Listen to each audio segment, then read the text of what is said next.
को स्वागत करता हूं आज फिर एक नए वीडियो में। आज की वीडियो में आपके लिए लेकर आया हूं ट्रिपल सी परीक्षा में आने वाले क्वेश्चन। इनमें वो क्वेश्चन है जो ट्रिपल सी परीक्षा के लिए बहुत ज्यादा इंपोर्टेंट होने वाले हैं, इसलिए वीडियो को बिना स्किप किए अंत तक देखना है। यदि चैनल पर नए आए हो तो चैनल को सब्सक्राइब कर लीजिए और वीडियो को लाइक कर लीजिए, जिससे कि नेक्स्ट आने वाला वीडियो आप तक सबसे पहले पहुंच सके।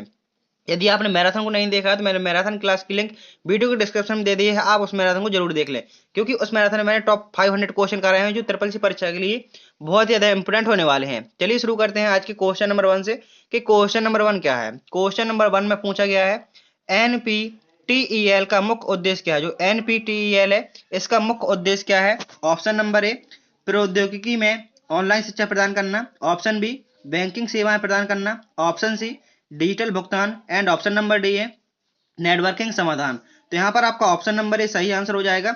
एनपीटीईएल का मुख्य उद्देश्य क्या है। इसका मुख्य उद्देश्य होता है प्रौद्योगिकी में ऑनलाइन शिक्षा प्रदान करना। नेक्स्ट क्वेश्चन, क्वेश्चन नंबर 2 पूछा गया है MOOCs क्या प्रदान करता है। जो massive online open online courses, जो MOOC का फुल फॉर्म क्या होता है, मैसिव ओपन ऑनलाइन कोर्सेस क्या प्रदान करता है। Option A open online course, option B file storage, option C digital भुगतान एंड ऑप्शन नंबर डी है स्वास्थ्य सेवाएं। तो यहाँ पर आपका ऑप्शन ए सही हो जाएगा। जो MOOC होता है इसकी फुल फॉर्म होती है मैसिव ओपन ऑनलाइन कोर्स। ये क्या करता है, ये ओपन कोर्स ऑनलाइन प्रदान करता है। नेक्स्ट क्वेश्चन, क्वेश्चन नंबर 3 आपके एग्जाम में ट्रू फॉल्स भी आते हैं, इसलिए आपके लिए ट्रू फॉल्स भी साथ में लाया हूं। पूछा गया है ई लर्निंग छात्रों और शिक्षकों के लिए समान रूप से उपयोगी है। जो ई लर्निंग है ये छात्रों और शिक्षकों के लिए समान रूप से उपयोगी है, तो आंसर होगा इसका ट्रू। नेक्स्ट क्वेश्चन है क्वेश्चन नंबर 4। क्वेश्चन नंबर 4 में पूछा गया है B2B ई कॉमर्स का उदाहरण क्या है। जो B2B ई कॉमर्स का उदाहरण क्या है। Option A Alibaba, option B Amazon, option C Flipkart and option number D है OLX। B2B की फुल फॉर्म क्या होती है। तो B2B की फुल फॉर्म होती है business to business. E commerce के अंतर्गत B2B की फुल फॉर्म होती है बिजनेस टू बिजनेस। पूछा गया है कि B2B ई कॉमर्स का उदाहरण क्या है। अलीबाबा है, अमेजॉन है, फ्लिपकार्ट है या OLX है। तो यहाँ पर आपका ऑप्शन नंबर ए सही आंसर हो जाएगा। जो अलीबाबा है ये B2B business to business e commerce का एक उदाहरण है। नेक्स्ट क्वेश्चन, क्वेश्चन नंबर 5 पूछा गया है कैश ऑन डिलीवरी किस प्रकार की भुगतान विकल्प है। जो कैश ऑन डिलीवरी होता है एक किस प्रकार का भुगतान विकल्प है। जैसे आप कोई प्रोडक्ट मंगाते हैं अमेजॉन या फ्लिपकार्ट से, तो कैश ऑन डिलीवरी होता है जो किस प्रकार का पे होता है, किस प्रकार का भुगतान होता है। Option A post paid, option B prepaid, option C digital and option number D है encrypted.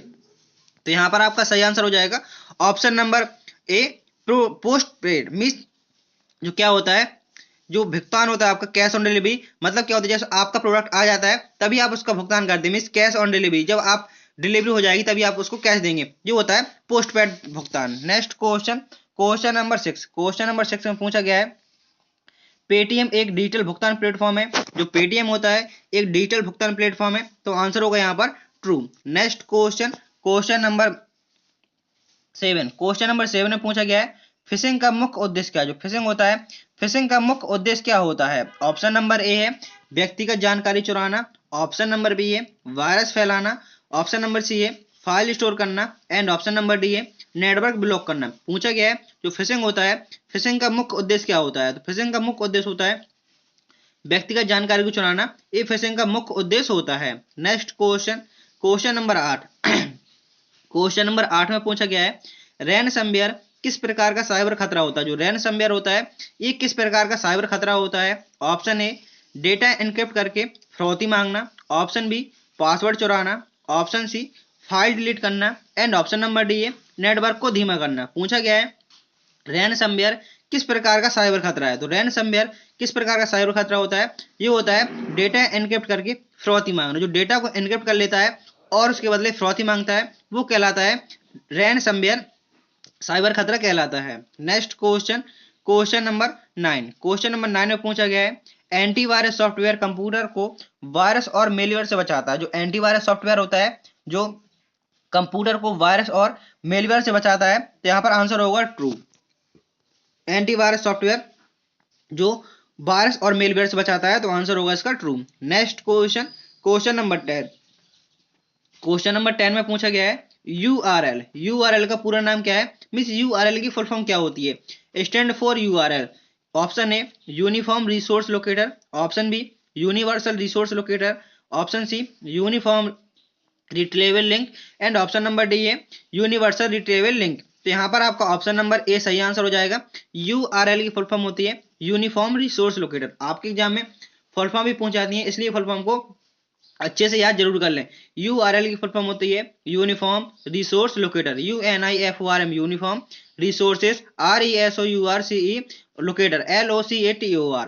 Next question, question number 11 पूछा गया है कंट्रोल प्लस जेड का उपयोग किसके लिए किया जाता है। जो कंट्रोल प्लस जेड शॉर्टकट की होता है, अगर इसका प्रयोग किसके लिए किया जाता है। ऑप्शन ए अंडो करने के लिए, ऑप्शन बी रीडो करने के लिए, ऑप्शन सी फाइल को सेव करने के लिए एंड ऑप्शन नंबर डी है प्रोग्राम बंद करने के लिए। कंट्रोल प्लस जेड का उपयोग किसके लिए किया जाता है। तो कंट्रोल प्लस जेड शॉर्टकट की का उपयोग अंडो करने के लिए किया जाता है। मतलब जैसे मैं अभी कंट्रोल जेड का प्रयोग करता हूं, एक स्टेप पीछे चले जाऊंगा। जो कंट्रोल प्लस जेड होता है, जैसे मैंने एरो लगाया, जैसे मैं कंट्रोल जेड का प्रयोग करूंगा, मैंने कंट्रोल जेड शॉर्टकट की प्रयोग किया, तो एक एक स्टेप पीछे आ जाएंगे। कंट्रोल प्लस जेड से क्या होता है, एक स्टेप आगे जाते हैं।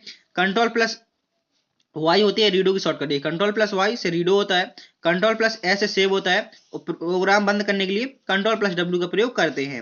Next question, question number 12। Question number 12 में पूछा गया है 1 GB में कितने MB होते हैं, मीन्स 1 GB में कितने मेगाबाइट होते हैं। 1000, 1024, 2048 या 512। तो 1 GB में कितने MB होते हैं। तो 1 GB में होते हैं 1024 MB। 1 GB में 1024 MB होते हैं। यदि आपसे पूछे मेमोरी की सबसे छोटी इकाई क्या होती है, तो मेमोरी की सबसे छोटी इकाई होती है बिट, उससे बड़ी बाइट, VYTE। सबसे छोटी मेमोरी की इकाई बिट, उससे बड़ी बाइट, बाइट से बड़ी केबी, केबी से बड़ी MB, MB से बड़ी GB और GB से बड़ी TB। इसी प्रकार से होती हैं GB, TB, PB, इस प्रकार से मेमोरी की इकाइयां होती हैं। Next question, question number 13। Question number 13 में पूछा गया है SSD हार्ड डिस्क ड्राइव से तेज होती है। जो SSD है वो HDD से तेज होती है, तो आंसर होगा यहाँ पर आपका ट्रू। जो SSD हार्ड डिस्क ड्राइव से तेज होती है, तो आंसर होगा true. Next question, question number 14 पूछा गया है पहला कंप्यूटर वायरस कब आया था। जो पहला कंप्यूटर वायरस था वो कब आया था। Option A 1986, option B 1990, option number B है 1982, ऑप्शन डी है 2000 में। पूछा गया है पहला कंप्यूटर वायरस कब आया था। तो पहला कंप्यूटर वायरस आया था सन 1982 में। पहला कंप्यूटर वायरस कब आया था, तो पहला कंप्यूटर वायरस आया था सन 1982 में। क्वेश्चन है क्वेश्चन नंबर 15 पूछा गया है ENIAC, ENIAC का पूरा नाम क्या है। जो ENIAC होता है, ENIAC की फुल फॉर्म क्या होती है। तो ENIAC की फुल फॉर्म होती है electronic numerical integrator and computer. ENIAC की फुल फॉर्म क्या होती है, electronic numerical integrator and computer. ये ENIAC की फुल फॉर्म होती है। फुल फॉर्म को अच्छे से याद कर लें, क्योंकि ऐसी ही फुल फॉर्म आपके एग्जाम में देखने को मिलेंगी। ENIAC की फुल फॉर्म होती है electronic numerical integrator and computer. Next question, question number 16 पूछा गया है IBM का पूरा नाम इंटरनेशनल बिजनेस मशीन होता है।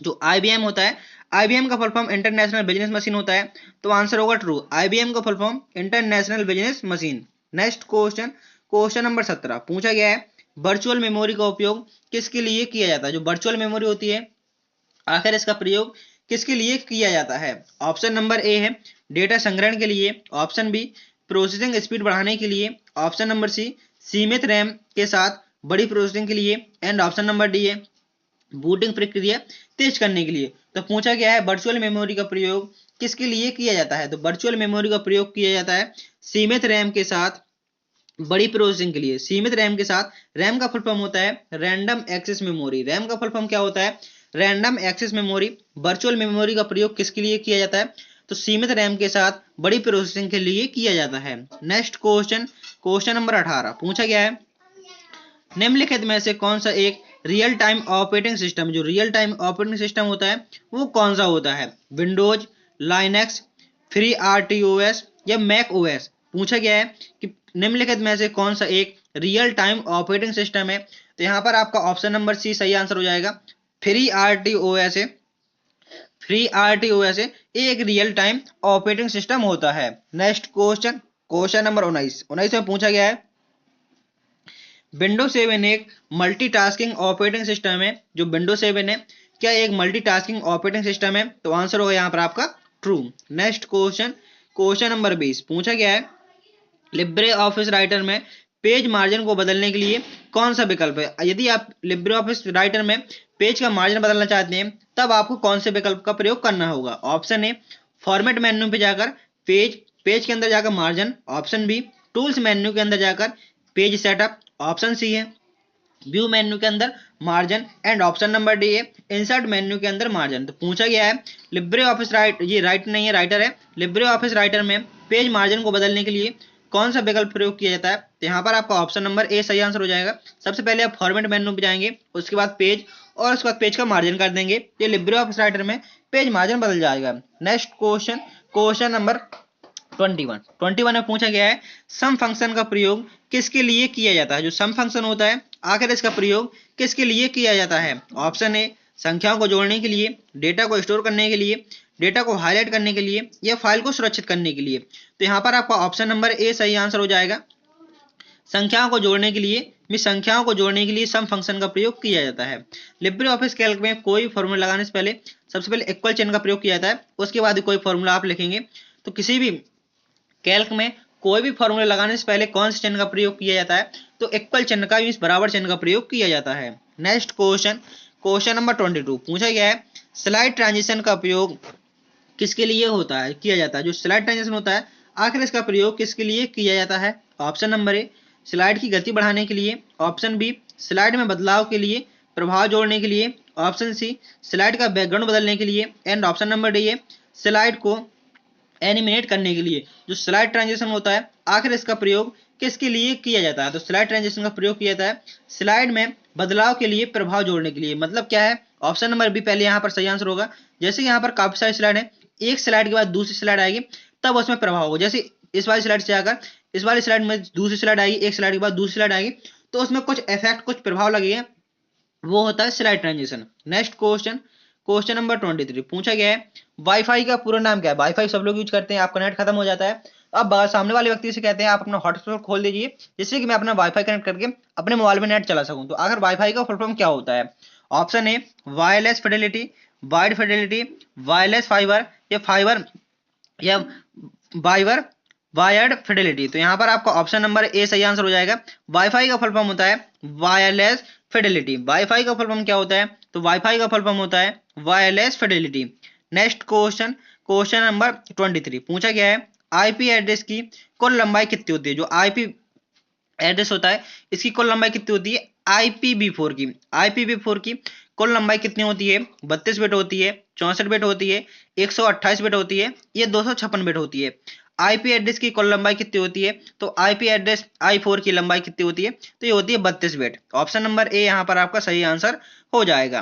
क्वेश्चन नंबर 24 LAN, लैन का फुल फॉर्म होता है लोकल एरिया नेटवर्क। बड़े क्षेत्रों के लिए प्रयोग होता है। जो लैन होता है ये बड़े क्षेत्रों के लिए प्रयोग होता है, तो आंसर होगा फॉल्स। लैन का प्रयोग होता है छोटे क्षेत्रों के लिए, लैन का प्रयोग किया जाता है। तो फिर बड़े क्षेत्रों में किसका प्रयोग किया जाता है, तो बड़े क्षेत्रों में WAN वाइड एरिया नेटवर्क का प्रयोग किया जाता है। छोटे क्षेत्रों में लैन का प्रयोग करेंगे और बड़े क्षेत्रों में वैन का प्रयोग करेंगे। नेक्स्ट क्वेश्चन, क्वेश्चन नंबर 25 पूछा गया है RTI का पूरा नाम क्या है। जो RTI है, RTI का पूरा नाम क्या है। Option A right to information, option B right to internet, option C return to information and option number D है राइट ऑफ इंटरनेशनल। तो यहाँ पर आपका ऑप्शन नंबर ए सही आंसर हो जाएगा।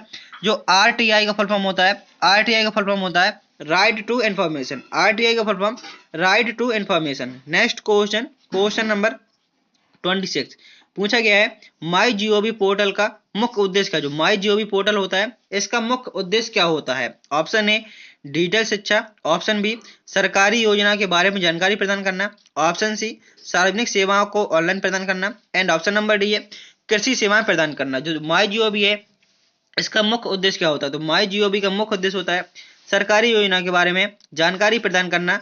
माई जीओवी पोर्टल का मुख्य उद्देश्य होता है। नेक्स्ट क्वेश्चन, क्वेश्चन नंबर 27 पूछा गया है डिजिटल इंडिया की शुरुआत कब हुई। जो डिजिटल इंडिया है, डिजिटल इंडिया की शुरुआत क्या 2015 में हुई, तो आंसर होगा ट्रू। डिजिटल इंडिया की शुरुआत कब हुई, तो 2015 में, तो आंसर होगा यहाँ पर आपका true. Next question, question number 28 पूछा गया है EDX किस प्रकार का प्लेटफॉर्म है। जो EDX होता है, EDX एक किस प्रकार का प्लेटफॉर्म है, सोशल मीडिया प्लेटफॉर्म है, ई लर्निंग प्लेटफॉर्म है, ई कॉमर्स प्लेटफॉर्म है, या डेटा स्टोरेज प्लेटफॉर्म है। ईडीएक्स किस प्रकार का प्लेटफॉर्म होता है? तो ईडीएक्स होता है ई लर्निंग प्लेटफॉर्म। ईडीएस कौन सा प्लेटफॉर्म होता है? ई लर्निंग प्लेटफॉर्म होता है। क्वेश्चन नंबर 29 में पूछा गया है एमडब्ल्यूसी का मुख्य उद्देश्य क्या होता है? जो एमडब्ल्यूसी होता है इसका मुख्य उद्देश्य क्या होता है? इसकी फुल फॉर्म होती है एमडब्ल्यूसी की मैसिव ओपन ऑनलाइन कोर्सेज। इसका मुख्य उद्देश्य क्या होता है? ऑप्शन ए किसी को ऑनलाइन कोर्स करना सिखाना, ऑप्शन बी फाइल स्टोर करना, ऑप्शन सी नेटवर्क सुरक्षा बढ़ाना, या ऑप्शन नंबर डी है ऑनलाइन शिक्षा प्रदान करना। तो यहाँ पर आपका ऑप्शन नंबर डी सही आंसर हो जाएगा। ऑनलाइन शिक्षा प्रदान करना एक इसका मुख्य उद्देश्य होता है, जो एमडब्ल्यूसी का मुख्य उद्देश्य होता है। Next question, question number 30। Question number 30 में पूछा गया है एमडब्ल्यूसी प्लेटफॉर्म पाठ्यक्रम निःशुल्क उपलब्ध होता है। तो आंसर होगा इसका ट्रू। क्वेश्चन है क्वेश्चन नंबर 31। पूछा गया है B2C business to consumer e commerce model का उदाहरण एक क्या है? Option A Alibaba, option B Amazon, option C OLX and option number D है पेपाल। तो यहाँ पर आपका सही आंसर हो जाएगा ऑप्शन नंबर बी अमेजॉन। पूछा गया है B2C ई कॉमर्स मॉडल का एक उदाहरण क्या है? तो आंसर होगा option number B Amazon. Next question, question number 32। पूछा गया है ई कॉमर्स का उद्देश्य केवल उत्पादों को बेचना है। जो ई कॉमर्स होता है इसका मुख्य उद्देश्य केवल उत्पादों को बेचना होता है। तो आंसर होगा यहाँ पर false. Next question, question number 33। पूछा गया है स्पाईवेयर का मुख्य उपयोग क्या है? जो मुख्य कार्य होता है स्पाईवेयर का वो क्या होता है? स्पाईवेयर का मुख्य कार्य क्या होता है? ऑप्शन नंबर ए है वायरस को फैलाना, ऑप्शन नंबर बी व्यक्तिगत जानकारी चुराना, ऑप्शन नंबर सी नेटवर्क सुरक्षा करना, एंड ऑप्शन नंबर डी है सिस्टम को एन्क्रिप्ट करना। तो यहाँ पर आपका ऑप्शन नंबर बी सही आंसर हो जाएगा। स्पाईवेयर का मुख्य कार्य क्या होता है? तो स्पाईवेयर का मुख्य कार्य होता है व्यक्तिगत जानकारी चुराना। Next question, question number 34। पूछा गया है फिशिंग से बचने के लिए क्या किया जाना चाहिए? यदि आप फिशिंग से बचना चाहते हैं तब आपको क्या करना चाहिए? ऑप्शन नंबर ए संदिग्ध ईमेल से बचें, पासवर्ड बदलें और एंटीवायरस का प्रयोग करें, और ऑप्शन नंबर डी है सभी। तो यहाँ पर आपका ऑप्शन नंबर डी सही आंसर हो जाएगा सभी। मीन्स आप संदिग्ध ईमेल से बचना चाहते हैं तो आपको क्या करना चाहिए? यदि आपके पास कोई संदिग्ध ईमेल आती है, जैसे आपकी कोई जानकारी की ईमेल नहीं है, तब आपको उसको खोलकर नहीं देखना चाहिए। पासवर्ड को हर 3 से 4 महीने में बदलते रहना चाहिए और एंटीवायरस का प्रयोग अवश्य करना चाहिए। यहाँ पर आपका ऑप्शन नंबर डी सही आंसर हो जाएगा। Next question, question number 35। पूछा गया है फायरवॉल का कार्य नेटवर्क ट्रैफिक को नियंत्रित करना होता है। जो फायरवॉल होता है इसका मुख्य कार्य होता है नेटवर्क ट्रैफिक को नियंत्रित करना। तो आंसर होगा यहाँ पर आपका true. Next question, question number 36 में पूछा गया है SSD और HDD में क्या अंतर है? जो SSD होता है solid state drive and hard disk drive, दोनों में क्या अंतर है? ऑप्शन नंबर ए SSD तेज डेटा एक्सेस करती है जबकि HDD धीमे। ऑप्शन बी SSD सस्ते होते हैं जबकि HDD महंगे होते हैं। ऑप्शन सी है SSD में ज्यादा स्टोरेज क्षमता होती है, एंड ऑप्शन नंबर डी है कोई अंतर नहीं। तो यहाँ पर आपका आंसर सही होने वाला क्या है? यहाँ पर आपका ऑप्शन नंबर ए सही आंसर हो जाएगा। SSD से डेटा एक्सेस होता है, तेजी से एक्सेस होता है, जबकि HDD से डेटा होता है धीमे एक्सेस होता है। Next question, question number 37। पूछा गया है 1 TB में कितने जीबी होते हैं? 1 टेराबाइट में कितने गीगाबाइट होते हैं? 1024, 1512 या 2048? 1 GB में कितने मीन्स 1 TB में कितने जीबी होते हैं? तो 1 TB बराबर 1024 GB। 1 TB बराबर क्या होता है? तो 1 TB बराबर जब 1024 GB में मिल जाएंगे तब क्या बनेगा? तब 1 TB बनेगा। नेक्स्ट क्वेश्चन, TB मतलब terabyte. Next question, question number 38। पूछा गया है कंट्रोल प्लस पी का प्रयोग क्या करता है? जो कंट्रोल प्लस सी शॉर्टकट की होती है, means control plus P shortcut की होती है, इसका क्या प्रयोग होता है? फाइल को सेव करने के लिए, दस्तावेज को प्रिंट भेजने के लिए, ऑप्शन नंबर सी है प्रोग्राम को बंद करने के लिए, या टैब बटन खोलने के लिए। तो फाइल को सेव करने के लिए किसका प्रयोग करते हैं? तो फाइल को सेव करने के लिए कंट्रोल प्लस एस का प्रयोग करते हैं। पूछा गया कंट्रोल प्लस पी का क्या प्रयोग होता है? तो कंट्रोल प्लस पी का प्रयोग होता है प्रिंटर के लिए दस्तावेज भेजना, मीन्स कंट्रोल प्लस पी क्या होता है? Print. Next question, question number 39। पूछा गया है कैल्क में पाइवोट टेबल का प्रयोग डेटा विश्लेषण के लिए किया जाता है। जो कैल्क होता है उसमें पाइवोट टेबल का प्रयोग डेटा विश्लेषण के लिए किया जाता है। तो आंसर होगा यहाँ पर आपका true. Next question, question number 40। Question number 40 में पूछा गया है वैक्यूम ट्यूब का प्रयोग किस कंप्यूटर की पीढ़ी में हुआ था? जो वैक्यूम ट्यूब है कंप्यूटर का प्रयोग किस पीढ़ी में हुआ था? वैक्यूम ट्यूब का प्रयोग कंप्यूटर किस पीढ़ी में हुआ था? पहली पीढ़ी में, दूसरी पीढ़ी में, तीसरी पीढ़ी में या चौथी पीढ़ी में? तो यहाँ पर आपका ऑप्शन नंबर ए सही आंसर हो जाएगा। जो वैक्यूम ट्यूब का प्रयोग हुआ था ये कंप्यूटर की पहली पीढ़ी में हुआ था। दूसरी पीढ़ी में किस चीज का प्रयोग हुआ? दूसरी पीढ़ी में ट्रांजिस्टर का प्रयोग हुआ। तीसरी में आइस चिप का प्रयोग हुआ जो सिलिकॉन की बनी हुई होती थी। और फोर्थ जनरेशन में किसका प्रयोग हुआ? तो फोर्थ में माइक्रो प्रोसेसर का। और फिफ्थ जनरेशन में एआई आर्टिफिशियल इंटेलिजेंस का प्रयोग हुआ। नेक्स्ट क्वेश्चन, क्वेश्चन नंबर 41 में पूछा गया है फोर्थ जनरेशन में किस तकनीक का प्रयोग हुआ? तो फोर्थ जनरेशन में माइक्रो प्रोसेसर का प्रयोग हुआ। ऑप्शन नंबर सी यहाँ पर आपका सही आंसर हो जाएगा। नेक्स्ट क्वेश्चन है क्वेश्चन नंबर 42 में पूछा गया है एडा लवलेस को पहला प्रोग्रामर माना जाता है। आपसे क्वेश्चन ऐसा पूछा जाता है कि फर्स्ट प्रोग्रामर के रूप में किसे जाना जाता है? तो फर्स्ट प्रोग्रामर के रूप में एडा लवलेस को जाना जाता है। तो यहाँ पर आपका आंसर क्या होगा? True. Next question, question number 43 में पूछा गया है मल्टीटास्किंग ऑपरेटिंग सिस्टम का उद्देश्य क्या है? जो मल्टीटास्किंग ऑपरेटिंग सिस्टम होता है इसका उद्देश्य क्या है? तो मल्टीटास्किंग ऑपरेटिंग सिस्टम का उद्देश्य क्या होता है? ऑप्शन नंबर ए एक समय में एक कार्य करना। ऑप्शन नंबर बी एक समय में कई कार्य करना। ऑप्शन नंबर सी है केवल डेटा स्टोर करना। एंड ऑप्शन नंबर डी है फाइल मैनेज करना। तो यहाँ पर आपका ऑप्शन नंबर बी सही आंसर हो जाएगा। मल्टीटास्किंग ऑपरेटिंग सिस्टम का मुख्य उद्देश्य होता है एक समय में कई कार्य करना। नेक्स्ट क्वेश्चन, क्वेश्चन नंबर 44 पूछा गया है ऑपरेटिंग सिस्टम का बूटिंग प्रक्रिया में क्या क्या काम होता है? जो ऑपरेटिंग सिस्टम होता है इसका बूटिंग प्रक्रिया में क्या काम है? ऑप्शन ए हार्डवेयर को चेक करना और सॉफ्टवेयर को लोड करना, वायरस को हटाना, पासवर्ड बदलना या डेटा बैकअप लेना। तो यहाँ पर आपका ऑप्शन ए सही आंसर हो जाएगा। हार्डवेयर को चेक करना और सॉफ्टवेयर को लोड करना ये ऑपरेटिंग सिस्टम में बूटिंग प्रक्रिया का मुख्य काम होता है। नेक्स्ट क्वेश्चन, क्वेश्चन नंबर 45 में पूछा गया है विंडोज केवल मल्टी यूजर ऑपरेटिंग सिस्टम है। जो विंडोज केवल मल्टी यूजर सिस्टम है। तो आंसर होगा यहाँ पर आपका फॉल्स। क्वेश्चन नंबर 46 में पूछा गया है वर्ड काउंट का उपयोग किसके लिए किया जाता है? जो वर्ड काउंट होता है आखिर इसका प्रयोग किसके लिए किया जाता है? ऑप्शन नंबर ए दस्तावेज में शब्दों की संख्या गिनने के लिए, पेज नंबर जोड़ने के लिए, टेक्स्ट को फॉर्मेट करने के लिए या फाइल को सेव करने के लिए। तो वर्ड काउंट होता है, वर्ड काउंट का प्रयोग किसके लिए किया जाता है? तो दस्तावेज में शब्दों की संख्या को गिनने के लिए वर्ड काउंट का प्रयोग किया जाता है। वर्ड काउंट का प्रयोग शब्दों की संख्या को गिनने के लिए, जैसे आपने कोई पैराग्राफ बनाया या कोई आपने डॉक्यूमेंट बनाया, आप उसमें देखना चाहते हैं कि आपने टोटल वर्ड कितने लिखे हुए हैं, ठीक है, तो उसके लिए किसका प्रयोग करेंगे? वर्ड काउंट का प्रयोग करेंगे। इससे आप गिन सकते हैं कि टोटल आपने कितने वर्ड लिखे हुए हैं। Next question, question number 47 V look up का प्रयोग किसके लिए किया जाता है? जो वी लुक अप होता है आखिर इसका प्रयोग किसके लिए किया जाता है? ऑप्शन नंबर ए डेटा को हाईलाइट करने के लिए, डेटा को फिल्टर करने के लिए, डेटा को खोजने के लिए या डेटा को स्टोर करने के लिए। जो वी लुक अप होता है, वी लुक अप का प्रयोग किसके लिए किया जाता है?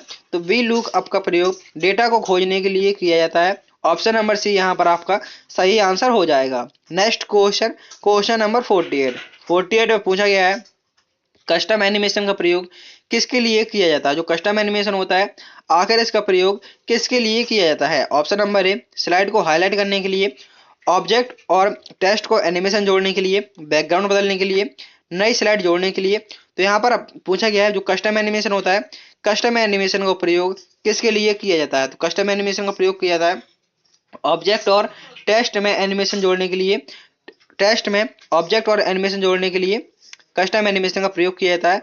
ऑप्शन नंबर बी यहाँ पर आपका सही आंसर हो जाएगा। नेक्स्ट क्वेश्चन है क्वेश्चन नंबर 49 में पूछा गया है नेटवर्क में स्विच का प्रयोग किसके लिए किया जाता है? जो नेटवर्क है उसमें स्विच का प्रयोग किसके लिए किया जाता है? ऑप्शन नंबर ए है डेटा पैकेट को भेजने के लिए, ऑप्शन नंबर बी है नेटवर्क को कनेक्ट करने के लिए, एंड ऑप्शन नंबर सी है पासवर्ड प्रबंधन करने के लिए, एंड ऑप्शन नंबर डी है इंटरनेट की गति बढ़ाने के लिए। तो यहाँ पर आपका ऑप्शन नंबर ए सही आंसर हो जाएगा। डेटा पैकेट को भेजने के लिए स्विच नेटवर्क का प्रयोग करते हैं, नेटवर्क में स्विच का प्रयोग करते हैं डेटा नेटवर्क को भेजने के लिए। नेक्स्ट क्वेश्चन है क्वेश्चन नंबर 50 में पूछा गया है एसएमटीपी का प्रयोग किसके लिए किया जाता है? जो एसएमटीपी होता है आखिर इसका प्रयोग किसके लिए किया जाता है? ऑप्शन नंबर ए ईमेल भेजने के लिए, फाइल ट्रांसफर करने के लिए, वेब पेज खोलने के लिए या डेटा स्टोर करने के लिए। तो यहाँ पर आपका ऑप्शन नंबर ए सही आंसर हो जाएगा।